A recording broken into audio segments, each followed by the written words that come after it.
The sunset over New Haven Colony was something to behold. From the observation deck of Colonial Tower, Administrator Ilara Chen watched as the twin suns of the Epsilon Eridani system dipped below the horizon, painting the sky in brilliant hues of purple and orange. 15 years of human settlement had transformed this once barren world into a thriving community of nearly 2 million people. "Beautiful as always," said Marcus Wright, the colony's chief engineer, as he joined her on the deck. "Hard to believe it's been 5 years since I arrived." Ilara nodded. The quarterly report came in. Agricultural output is up 12%, and the new water reclamation system is functioning at 98% efficiency. The council will be pleased. And the locals? The Centaurians have been quiet lately. "They're not locals, Marcus. They were here first," Ilara corrected gently. "But yes, relations are stable. Their ambassador to Vec expressed appreciation for our medical assistance during their recent epidemic. The peaceful coexistence between humans and the native Centaurians had become a model for interspecies relations across the galaxy. After centuries of war and conflict on Earth, humanity had finally learned to value peace, taking those lessons to the stars as they expanded outward." Similar scenes played out across a dozen human colonies in this sector of space. On Proxima Dawn, children played in the artificial rain of the biodomes. On Terra Nova, scientists mapped the complex cave systems beneath the northern continent. On Avalon, the harvesting of a unique crystalline mineral was bringing unprecedented prosperity. Peace and progress. That was humanity's new path among the stars. Until the skies burned. The attack came without warning. Across all human colonies, at precisely the same moment, the sensor networks detected multiple objects entering atmosphere. Before any defenses could respond, precision-guided warheads detonated over major population centers. On New Haven, Ilara Chen was thrown across the observation deck as the first blast wave hit Colonial Tower.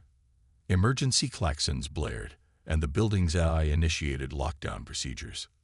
"What's happening?" Marcus shouted over the chaos, blood streaming from a gash on his forehead. Ilara dragged herself to the command console, fingers flying over the controls. Multiple impacts across the colony. Defense grid is offline. Communications error. The second wave hit before she could finish.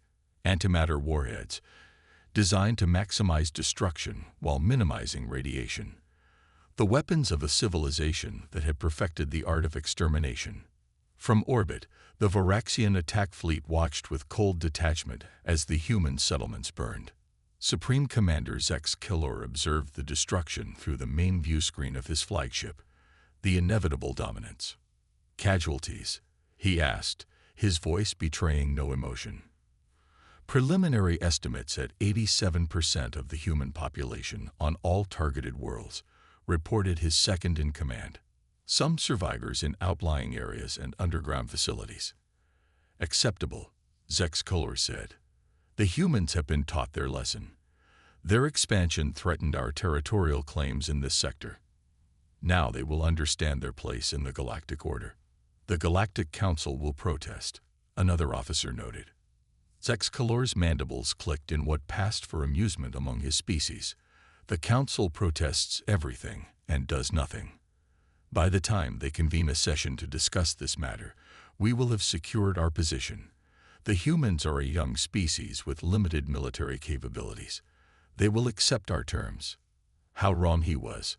On Earth, emergency sessions of the United Earth Government convened as reports of the devastation filtered in.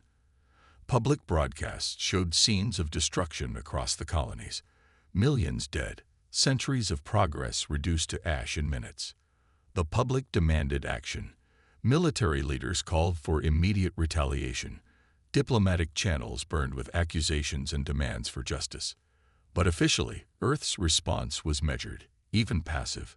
Formal protests were filed with the Galactic Council. Aid ships were dispatched to the affected colonies. Varaxian ships were banned from Earth space, a symbolic gesture at best. "They're doing nothing," raged Admiral Helena Ortiz, slamming her fist on the polished table of the Situation Room deep beneath the Atlantic Security Complex. 8 million dead, and we're filing paperwork. Defense Secretary Julian Mbeki remained calm. What would you have us do, Helena? Start an interstellar war we cannot win. The Voraxians have 50 years of technological advantage and 3 times our fleet capacity. So we just accept this. Let them murder our people with impunity. President Aiden Chen, his face haggard from 3 days without sleep, looked up from his data tablet. Admiral Ortiz, you're out of line. No one said anything about accepting this atrocity. He nodded to his chief of staff, who activated the room's highest security protocols. The windows darkened. Communication devices were automatically disabled. Even the AI assistants went offline. What I'm about to share is classified ultra-black, the president said. Only 12 people on Earth know of its existence. The room's main display activated, showing a facility buried deep beneath the Olympus Mons on Mars. Project Wraith, President Chen said simply. Admiral Ortiz's eyes widened. That's just a rumor. A theory. It's very real, Secretary Mbeki replied. Initiated after the Proxima incident 40 years ago, when we realized how vulnerable we truly were.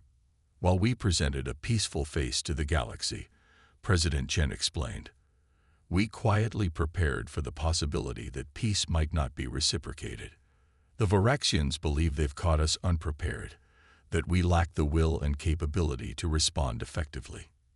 He tapped a command, and the display changed to show rows of sleek, angular ships unlike anything in Earth's known fleet. Their hulls seemed to absorb light rather than reflect it. Ghost-class stealth carriers, Mbeki explained, equipped with quantum phase technology that renders them virtually undetectable to standard sensors. We have 15 of them, built in secret facilities throughout the solar system. Another tap, and the display showed soldiers in black armor that seemed to shift and change even as they watched. Their helmets had no visible sensors or breathing apparatus, just smooth, featureless surfaces that reflected nothing. The Phantom Brigade, the president continued. 5,000 soldiers, genetically enhanced and cybernetically augmented. Their training makes standard special forces look like weekend militia. They'd been kept in cryostasis, waiting for the day they might be needed. Admiral Ortiz looked stunned. All this time, while we were building schools and hospitals on our colonies, we were also building the most lethal fighting force in human history, Mbeki finished. Peace through strength, Admiral, the oldest principle in the book. President Chen's face was grim. I've already given the authorization. Protocol Lazarus is active. The Ghost Fleet launches in 6 hours. Far from Earth, in the silent darkness of the Martian underground facility, ancient machinery hummed to life. Cryopods opened, releasing their lethal occupants for the first time in decades. Commander Alexis Reed, designation Phantom 001, took her first breath of real air in 20 years. Her enhanced body adjusted instantly, nanites flooding her system to eliminate any lingering effects of long-term stasis. Around her, her soldiers were awakening. They moved with inhuman grace and precision, each motion economical and purposeful. They did not speak. They did not need to. Their neural implants had already received the mission briefing. 8 million humans dead. The Voraxian Empire responsible. Objective: total retribution. Reed moved to the armory, where her Spectre-class combat suit waited. As the armor sealed around her body, interfacing directly with her neural implants, she felt the familiar sense of becoming something more than human, something engineered for a single purpose. The Voraxians believed they had attacked a peaceful species with limited military capability. They had miscalculated badly. They had attacked a species that had nearly destroyed itself countless times throughout its bloody history before finally embracing peace. A species that knew war better than any other in the galaxy. And now, humanity's darkest weapons were about to be unleashed. As Commander Reed boarded the ghost carrier Nemesis, she allowed herself a single thought beyond her mission parameters. The Voraxians had wanted to teach humanity a lesson about power. Now, humanity would teach them about vengeance. Supreme Commander Zex Killor stood before the Imperial War Council, basking in the adulation of his peers. Holographic displays showed the devastation wrought upon the human colonies, New Haven reduced to smoldering ruins, Proxima Dawn's biodomes shattered, Terra Nova's cities turned to glass by the heat of antimatter detonations. The operation was executed with perfect precision. Zex Killor declared, his chidnous exoskeleton gleaming under the chamber's harsh lights. 8 million human casualties, their colonial infrastructure destroyed. Their expansion into our claimed territories has been halted. War Minister Dravtov clicked his mandibles in approval. And their response? As predicted, diplomatic protests, appeals to the Galactic Council. They've dispatched humanitarian vessels to their colonies, but no military response of note. Zex Killor's compound eyes gleamed with satisfaction. Their primary battle fleet remains in their home system. They lack both the will and capability to challenge us. The humans are weak. Another counselor agreed. They speak of peace and cooperation, while other species secure their futures through strength. A lesson long overdue. Only Fleet Admiral Krenvaz seemed troubled. I have studied human history extensively, Commander. They may present themselves as peaceful explorers now, but their past tells a different story. No species has fought more wars against itself than humans. No species has developed more ways to kill. Zex Killor dismissed the concern with a wave of his upper limb. Ancient history. They've grown soft in their prosperity. Our intelligence confirms they've invested in science vessels and colony ships, not warships. Perhaps Krenvaz conceded reluctantly. But there is a human saying I find concerning. Beware the fury of a patient man. The War Council erupted in chittering laughter. None of them were laughing 3 days later. The Voraxian mining outpost on Dreas IV was considered unassailable. Surrounded by a dense asteroid field that made conventional approaches impossible, protected by automated defense platforms, it processed the rare minerals crucial to Voraxian phase shield technology. The facility's overseer was enjoying his evening meal when the station's lighting flickered briefly. A momentary power fluctuation, nothing more. The engineers would handle it. The flickering continued. Then the emergency systems activated. Report. The overseer demanded, contacting the security center. There was no response. Throughout the station, security cameras captured glimpses of shadows moving where no shadows should be. Guards found themselves facing opponents who seemed to appear from nowhere, black armored figures that moved with impossible speed and precision. No alarms were triggered. No distress calls sent. Within 20 minutes, the entire facility, home to over 3,000 Voraxians, was under human control. Commander Alexis Reed stood on the command deck, watching as her soldiers systematically downloaded the station's database and planted demolition charges at strategic points. All personnel secured, Commander, reported Phantom 042, her second in command. The miners are contained in the lower levels. Security forces have been neutralized. Reed nodded, her featureless helmet revealing nothing of her expression. Casualties. Minimal. As ordered. This was not a mission of extermination. That would come later. This was about sending a message. Reed activated the station's communication system, broadcasting on all Voraxian military frequencies. Her words were translated into perfect Voraxian, the chittering tones precisely modulated. Attention Voraxian Empire. Your unprovoked attack on human colonies has been answered. This is the first of many responses. We are not the defenseless prey you believed us to be. We are humanity. And we have been holding back. She nodded to Phantom 042, who pressed a control on his wrist. Throughout the station, holographic projectors activated, displaying the symbol now emblazoned on the armor of the Phantom Brigade. A stylized human skull with 3 stars beneath it, the ancient symbol of death, reimagined for an interstellar war. Remember this symbol, Reed continued. You will be seeing it again soon." The transmission ended. The ghost carrier Nemesis decoupled from the station's hidden docking port, its phase shift drives leaving no trace of its presence. 20 minutes later, as the ship vanished into fold space, the charges detonated. The Dreas IV facility imploded, its reactor going critical in a carefully controlled reaction that destroyed the station while leaving the valuable asteroid field intact. A precision strike, a surgical response that demonstrated both capability and restraint. Just the beginning. Over the next 7 days, 5 more Varaxian outposts suffered similar fates: a shipyard in the Kella sector, a military training facility on Vorax Prime's third moon, a research station developing new bioweapons, a communication hub linking their outer territories. At each location, the same pattern: ghostly attackers that sensors couldn't detect, precision strikes that neutralized defenses within minutes, and the skull and stars symbol left as a calling card.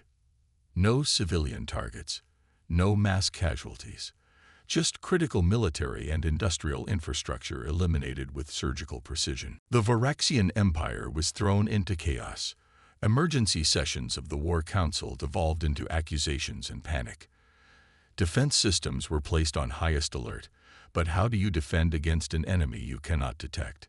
In the Imperial Palace on Vorax Prime, Supreme Commander Zex Kalor faced the Emperor himself, the massive Voraxian ruler's rage palpable even through the protective energy field that surrounded his sacred person.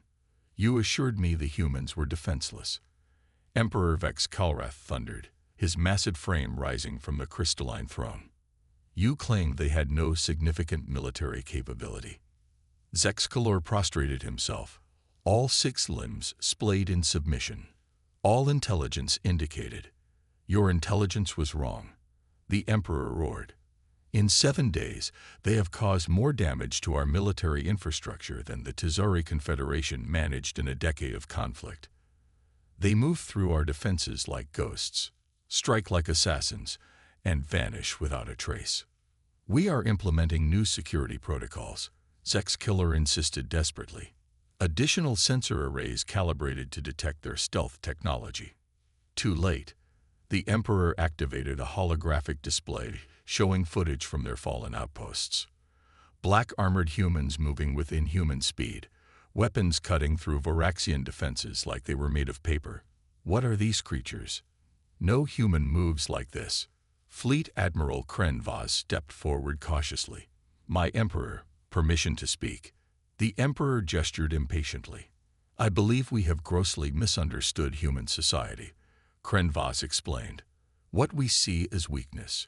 Their focus on science, medicine, exploration, is actually the luxury of a species so confident in its military capability that it doesn't need to display it openly."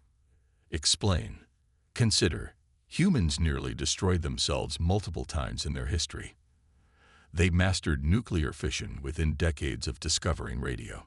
They developed artificial intelligence, genetic engineering, and antimatter weapons in less than a century. They are adaptable, innovative, and ruthless when threatened." Kren Vaz gestured to the footage. "These soldiers, this technology, they didn't develop it in the 7 days since our attack.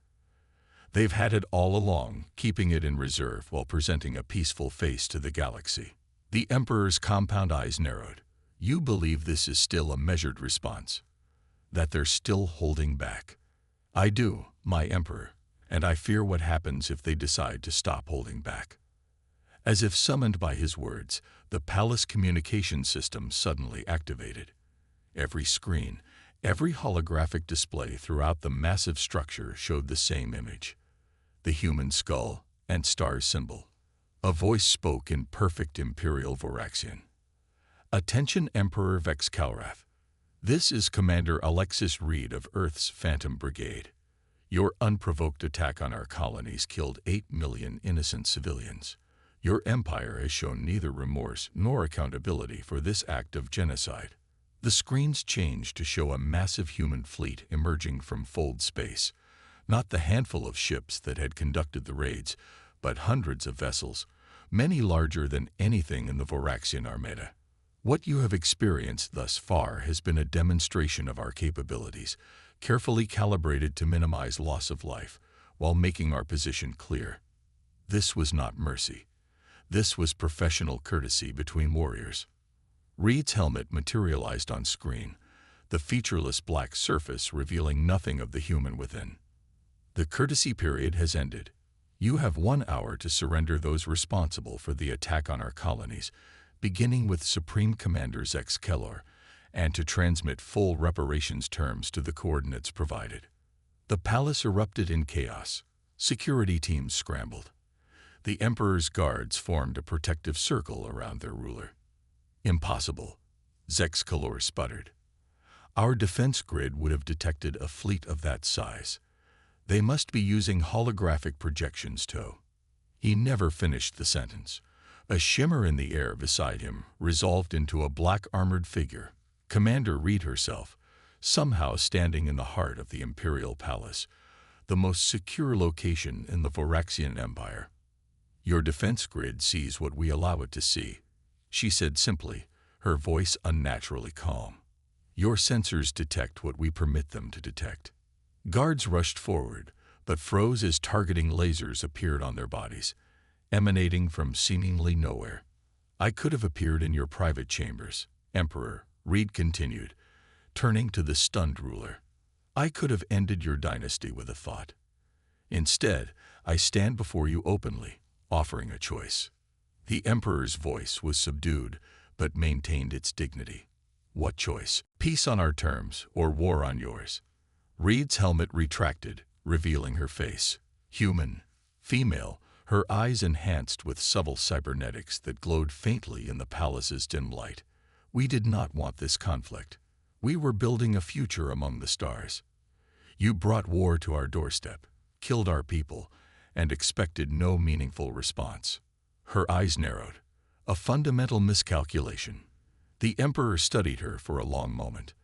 These terms of surrender, they would include what, exactly? Justice for our dead.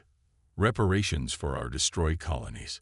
A permanent Voraxian withdrawal from the sector's neighboring human space. Reed's expression remained impassive. And Supreme Commander Zex Kellor, delivered to Earth to face trial for war crimes. Zex Kellor chittered in rage. My Emperor, you cannot. Silence. The Emperor thundered. He rose from his throne, towering over both Reed and his commander. You assured me the humans would capitulate. You guaranteed their weakness. This disaster falls upon your head. He turned to Reed. Commander, I require time to consult with my advisors. Your 1 hour deadline is insufficient for decisions of this magnitude. Reed considered this. You have 3 hours, Emperor. I suggest you use them wisely. Her armor shimmered, and she vanished as suddenly as she had appeared. In the silence that followed, Fleet Admiral Krenvaz approached the throne cautiously. My Emperor, I believe we must consider the human terms carefully. Their technology clearly surpasses our own in key areas. This demonstration alone was terrifying, the Emperor finished. A single human infiltrated our palace, bypassing every security measure we possess. He turned to Zex Kellor, who remained prostrated on the floor. Your attack on their colonies may have awakened something we cannot defeat. 2 hours and 55 minutes later, the Voraxian Empire issued its formal surrender. 3 days after that, Supreme Commander Zex Kellor was transferred to a human vessel for transport to Earth and trial. The Voraxians paid astronomical reparations, withdrew from all contested territories, and signed non-aggression pacts that would last for 100 years. The Galactic Council, which had delayed and equivocated during the initial crisis, suddenly found itself irrelevant as humanity dictated terms directly. 1 month after the attacks on the human colonies, Commander Alexis Reed stood on the observation deck of the rebuilt Colonial Tower on New Haven. The reconstruction was already well underway, with advanced nanite-assisted building techniques erecting new structures at an astonishing pace. Admiral Helena Ortiz joined her, looking out over the evolving landscape. Impressive work. At this rate, the colony will be fully functional again within 6 months. Reed nodded, her eyes scanning the horizon where one of the twin suns was setting. The survivors deserve nothing less. The President has asked me to convey his thanks, Ortiz said. Your actions prevented a prolonged war, saved countless lives on both sides. We did what we were made to do, Reed replied simply. The Phantom Brigade has returned to cryostasis. The Ghost Fleet has resumed its hidden vigil. Ortiz studied the younger woman carefully. And you? What does the commander of humanity's most lethal fighting force do when the fighting is over? Reed was silent for a long moment. I return to the shadows, Admiral, where I belong.